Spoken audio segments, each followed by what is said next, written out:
Hi and a very warm welcome. I'm Greg Parry. I'm a wellbeing specialist and your personal guide in today's video in simple exploration of some of the deeper aspects of complete well-being.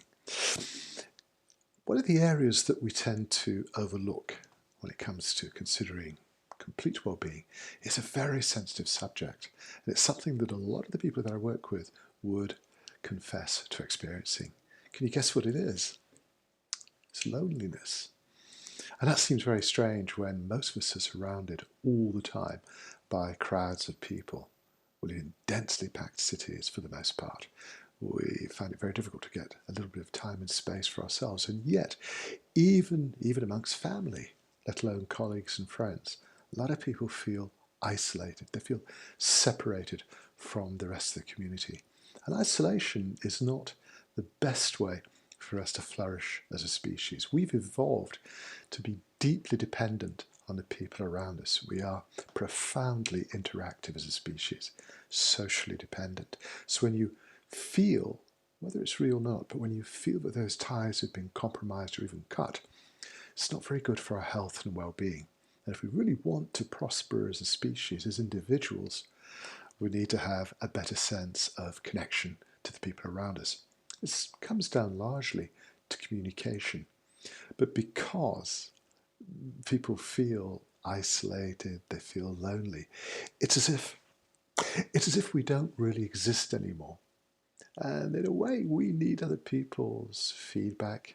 Certainly we need their approval, we need their recognition if we're going to have a solid foundation in the social groupings where we find ourselves. So there's the issue, there's the problem. What do we do about it? Well, I've just suggested that improving our communication would go a long way to improving the general quality of our lives. But rather than fixating on our need to be heard, it can be interesting for you to do the exact opposite and learn to listen to other people. This, I think, is one of the great skills that's been somewhat degraded in recent years, and that's a whole subject which we could talk about on another occasion. But if you really want to improve your communication skills, rather than telling people about yourself, about how you feel, ask other people what's going on in their lives and really learn to listen. Put your comments and questions to one side. Just listen to people and then show them that you've listened. Repeat what they've said so they get a real feeling that you've been listening and that you understand. Those are the foundations for a very powerful sense of connection with other people. It's totally natural.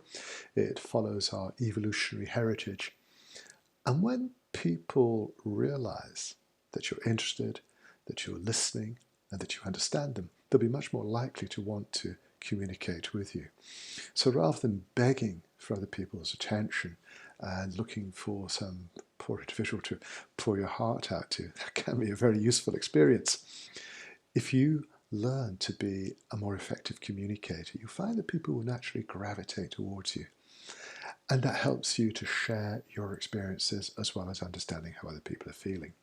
The other suggestion I have for you is perhaps a little bit strange, because in many ancient traditions, we see the same idea repeated constantly right around the world, and that is the fact that we are all connected. Some traditions go further. Rather than expressing the idea that all humans are connected, they suggest that we are connected to everything, animate and inanimate. That's a very difficult concept to grasp. We are not the table that is in front of us, nor even the screen you're looking at. But the idea goes beyond the conscious mind's ability to grasp things and put everything into a neat framework of understanding. In other words, putting everything into a familiar description. There is a deeper level of connection, and it's something which we're going to be exploring as these videos evolve. But today, when you stop for a moment and consider that all the people around you who look so different, who seem so different from you, are really just an extension of this great universal sense of self. Your connection with other people may change. You might start to appreciate that all the people around you are really a mirror for your perception, and that we tend to see ourselves reflected in the people around us. We see ourselves reflected in the entire world around us. And this can nudge our perception into a fresh, new way of perceiving everybody around us.